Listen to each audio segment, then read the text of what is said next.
If your toilet tank water level is too low or too high, it can mess with flushing and waste water like crazy. So here's the deal. First, check the float arm inside the tank. It's that little metal or plastic thing that moves up and down with the water.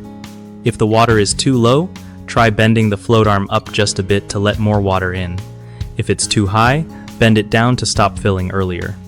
Another move is to twist the fill valve screw. Turning it clockwise usually lowers the water level and counterclockwise raises it.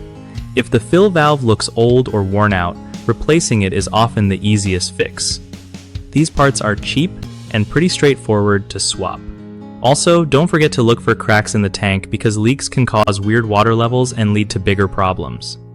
Always shut off the water supply before messing around in there to avoid surprises. Flushing a couple of times after adjustments helps you see if you nailed the right level.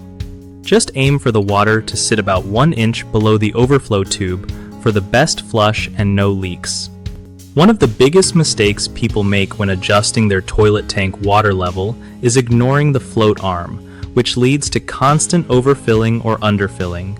Fix it by gently tweaking the float arm position. Another common issue is messing with the fill valve screw without knowing which way to turn, making things worse. Remember, clockwise lowers water, counterclockwise raises it. Last, folks often overlook checking for cracks in the tank. Even small cracks cause leaks and weird water levels. If you spot cracks, it usually means replacing the tank or entire toilet sooner than later. BigHomeProjects.com is awesome for hooking homeowners up with trusted local contractors who actually know their stuff, so you don't have to stress finding someone legit. Plus, it helps contractors get steady work by connecting them with people ready to start their home projects right away.